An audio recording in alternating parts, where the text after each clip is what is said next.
Whether you're telling a joke at a party, doing a wedding speech or a work presentation, you can't avoid public speaking. Yeah, if the thought terrifies you, well, you're not alone. But Dr. Gary Wallman is a communication and presentation expert who says you can actually make it an exciting experience. You want to know more? Good morning to you, Gary. Nice to see you. You teach people it's not just the words that count, but, you know, what else is important in public speaking? 55% of the communication is actually nonverbal. Right. That's 38% from the sound in the voice, and only a paltry 7% from the actual words we choose.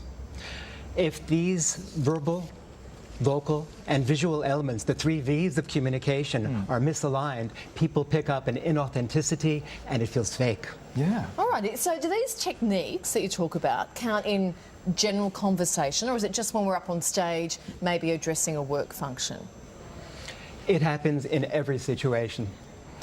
I've developed dozens of proprietary tools, tips and techniques for helping people and speakers be able to connect the verbal message with the physical delivery. Sure.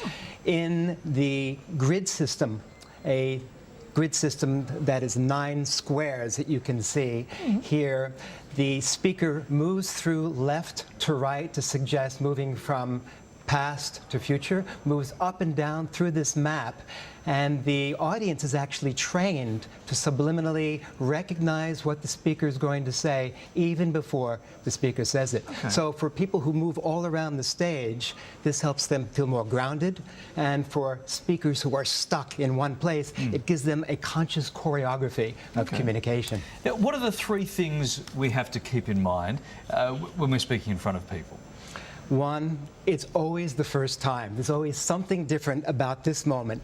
Brings the presentation to life, keeps it fresh. Yeah. 2nd, look into one person's eyes at a time. Someone is giving you more energy, more positive regard than another. This helps you also feel more focused. If you're presenting to a whole group and you get lost within a large group of people, scanning the room as though you're moving through a piece of a pie and cutting it into segments, each person in the audience then feels that they are being spoke to directly. And finally, if you forget what you're going to say, instead of saying, "Where am I?" include the audience. Turn it around. Where are we going from here? What I've been saying is, what I am saying is, what I'm going to be saying is. And this helps as well the people who are able to recognize and remember the speech and act on what you have to say. Cool. Great information. Will you remember that? 'Cause I want you to MC my 50th birthday party. Will you remember that? I'll remember that. Okay, terrific. Sure. Thank you. Great information. Appreciate it. And there's one other thing to talk about with the physical elements of delivery. Often there's a feeling that the speaker can have a idiosyncrasy, some form of a tic that often comes across. When people see me, they come with this feeling of a problem. Yeah. One speaker in particular came to me and he said he had a problem with foot tapping. In encouraging what I call the double extreme technique, another one of the tools I've developed, in exaggerating what I call a Monty Python-esque type approach, his behavior, he gave himself permission to do the very thing that he felt self-conscious about. And by doing that, came out of the skid, as it were. Okay. But not to the school of funny walks, just a little louder tapping. Good to see you. Thanks, Gary. Thanks for dropping by.